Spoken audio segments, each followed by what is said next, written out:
Dernière édition de Métro News pour cette semaine. Madame, monsieur, bonsoir. Bienvenue.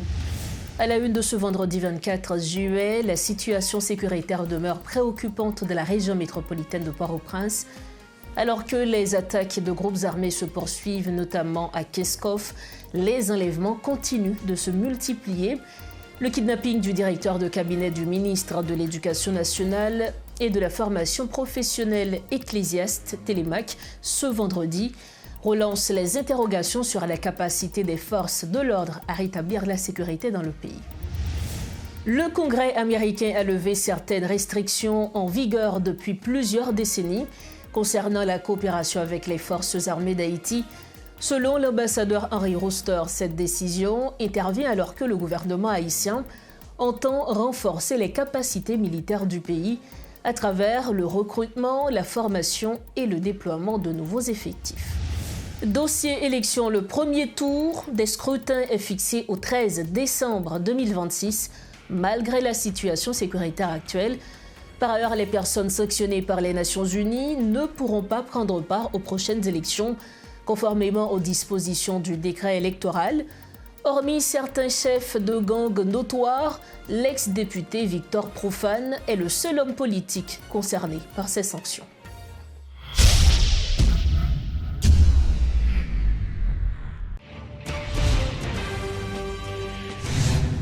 Bienvenue au développement des titres de l'actualité. La situation sécuritaire demeure préoccupante dans la région métropolitaine de Port-au-Prince.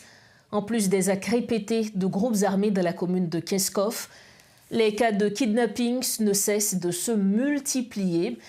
Le directeur de cabinet du ministre de l'Éducation nationale Ecclésiaste Télémac a été kidnappé dans la matinée du vendredi 24 juillet 2026 à Delma 31. L'événement a été perpétré par des individus armés non identifiés. En juin dernier, c'est le directeur du ministère de la Défense, James Boyard, qui avait été enlevé en compagnie de certains membres de sa famille. Dans la foulée, des témoignages font état de plusieurs autres cas dont les familles des victimes préfèrent taire les noms afin de les protéger. Cette situation soulève de nombreuses questions quant à l'efficacité des forces de l'ordre haïtiennes à rétablir la sécurité, sans oublier l'inefficacité des missions internationales, notamment la force de répression des gangs qui opère actuellement dans le pays. Comme annoncé en titre, le Congrès des États-Unis a levé des restrictions en vigueur depuis des décennies concernant la coopération avec les forces armées d'Haïti. Selon l'ambassadeur Henry Roster, ce dernier précise que le gouvernement haïtien fait de la relance des capacités militaires une priorité, avec des efforts de recrutement, de formation et de déploiement prévus dans les mois à venir. Si le soutien international permet à Haïti de gagner du temps et de l'espace, les solutions à long terme doivent être dirigées par les Haïtiens eux-mêmes.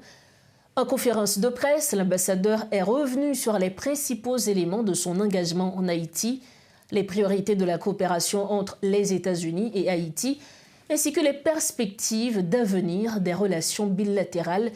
Écoutons les propos de l'ambassadeur Henry Roster. Training and graduating 4,000 new officers by 2027. Dans les secteurs prioritaires, comme par exemple Tabar, Delma et le bas de la ville de Port-au-Prince.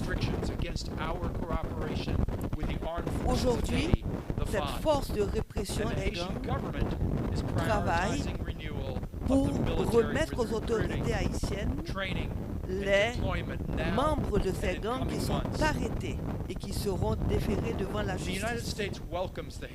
Nous nous efforçons aussi de saisir et de détruire les armes confisquées de ces gangs. Nous travaillons, nous sommes à pied d'œuvre pour regagner tous les territoires à l'intérieur du pays. Et ces opérations vont continuer tout au long de l'été jusqu'à ce qu'elles atteignent leur pleine capacité.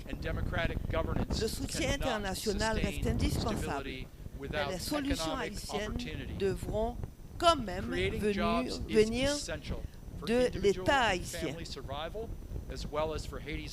Il faut que l'État haïtien regagne la capacité de défendre son pays et mettre en vigueur les lois qui sont votées en Haïti. Nous avons dans ce sens donné un appui considérable pour le recrutement, la formation et le déploiement à l'intérieur d'un programme que nous appelons le P4000. Il s'agit de la formation et de la mise sur le terrain de 4000 nouveaux agents de la police nationale. Nous sommes déjà à mi-chemin dans ce sens. Nous vous rappelons aussi que nous avons pu, grâce à nos efforts, débloquer et renouveler la coopération avec les forces armées d'Haïti, qui aujourd'hui œuvrent aux côtés de la police haïtienne et a également en place un programme de recrutement et de formation qui sera beaucoup plus visible dans les mois à venir. Rétablir la sécurité veut également dire restaurer le processus démocratique.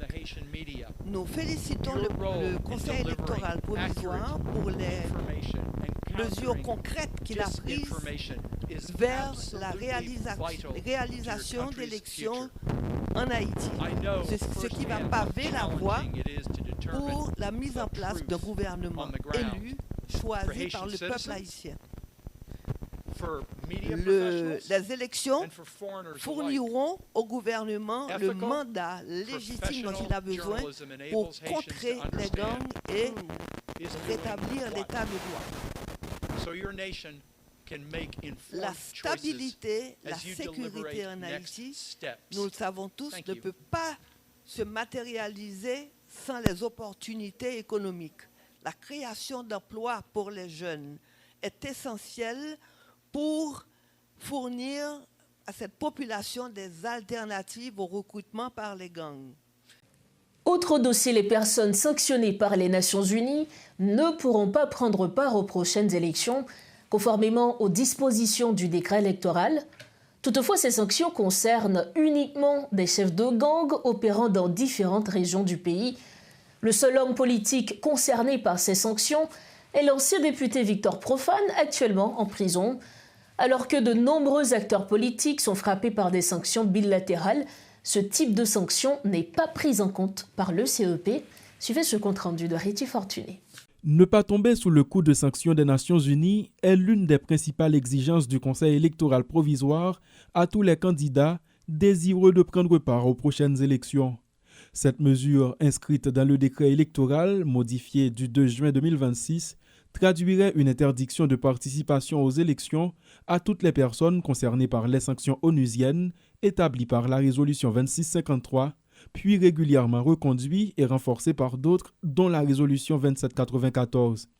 À l'heure actuelle, les sanctions de l'ONU en Haïti ciblent principalement des chefs de gang, dont Jimmy Cherizier alias Barbecue, dirigeant la fédération criminelle Vivre Ensemble. Johnson André alias Iso, chef de la bande 5 secondes actif à Port-au-Prince, fait lui aussi partie des sanctionnés des Nations Unies.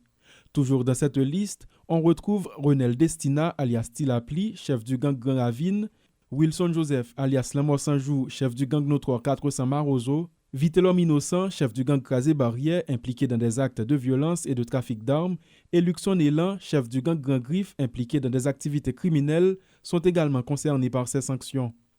Le seul homme politique à se retrouver sur la liste de sanctions des Nations Unies est l'ancien député Victor Profane, arrêté depuis le 12 janvier 2025, renvoyé cette semaine devant le tribunal criminel. Il faut aller dans les sanctions bilatérales, c'est-à-dire les sanctions prises par d'autres pays à l'encontre de personnalités haïtiennes, pour voir s'inscrire le nom de certains hommes politiques. Ainsi, le 20 novembre 2022, le Canada a imposé des sanctions à l'ancien président Joseph Michel Martelly, ainsi qu'aux anciens premiers ministres Laurent Lamotte et Jean-Henri Séan. De même, le Canada avait ciblé plusieurs figures influentes, telles que Joseph Lambert, ancien président du Sénat, Yuri Latortue, ancien sénateur, Gary Bodo, ancien président de la Chambre des députés. Pour sa part, les États-Unis ont également sanctionné des personnalités comme Yuri Latortue, Joseph Lambert, Laurent Lamotte, Ronnie Célestin et Hervé Faucan. Aussi, le gouvernement américain a imposé des sanctions à l'encontre de Joseph Michel Martelly en l'accusant de trafic de drogue à l'échelle internationale et de responsabilité dans la défaillance sécuritaire et politique du pays. De son côté, la République dominicaine a imposé des sanctions à une liste étendue comprenant Claude Joseph, ancien Premier ministre, Garcia Delva, politicien, et Liz Kittel, ancien ministre de l'économie entre autres. Toujours est-il, ces sanctions bilatérales ne sont pas prises en compte par le Conseil électoral provisoire. Toujours concernant le processus électoral, le Conseil électoral provisoire dispose d'un nouveau calendrier pour les élections présidentielles, législatives et territoriales de 2026-2027, avec un premier tour prévu le 13 décembre 2026 et un second tour en février 2027. Des observateurs estiment que ce calendrier soulève de sérieuses interrogations dans un pays où les gangs contrôlent de nombreux quartiers et axes routiers, notamment dans l'Ouest, l'Artibonite et le Plateau central. Selon eux, l'insécurité pourrait compliquer l'inscription des électeurs, la distribution du matériel, la campagne et le vote, tandis que les contestations risquent de se dérouler dans un contexte de forte tension. Le budget électoral de 120 millions de dollars est également questionné, alors que le CEP avait soumis un précédent budget évalué à 250 millions de dollars. Pour refermer la page nationale de Métro News, la Fondation Zami Timoun a organisé 3 journées de formation au profit des enfants vivant sur le site d'accueil des personnes déplacées internes de la République de l'Équateur. Cette activité présente les réalisations des enfants au cours du camp à travers des prestations culturelles, des démonstrations et des témoignages, tout en rappelant l'importance des espaces de protection et d'épanouissement pour les enfants en situation de déplacement. Fidèle à sa mission qui consiste à contribuer au changement social et économique du pays, avec l'engagement des enfants et des jeunes démunis, la Fondation promet d'intervenir sur d'autres sites de la capitale. Voici le rappel des principaux titres à la une de ce soir. La situation sécuritaire demeure préoccupante dans la région métropolitaine de Port-au-Prince, alors que les attaques de groupes armés se poursuivent, notamment à Kinskov. Les enlèvements continuent de se multiplier. Le kidnapping du directeur de cabinet du ministre de l'Éducation nationale, Ecclésiaste Télémaque, ce vendredi, relance les interrogations sur la capacité des forces de l'ordre à rétablir la sécurité dans le pays. Le Congrès américain a levé certaines restrictions en vigueur depuis plusieurs décennies concernant la coopération avec les forces armées d'Haïti.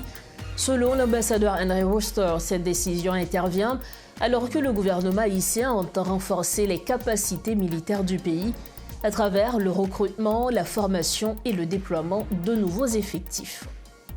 Et puis dossier élection, le premier tour des scrutins est fixé au 13 décembre 2026, malgré la situation sécuritaire actuelle. Par ailleurs, les personnes sanctionnées par les Nations Unies ne pourront pas prendre part aux prochaines élections, conformément aux dispositions du décret électoral.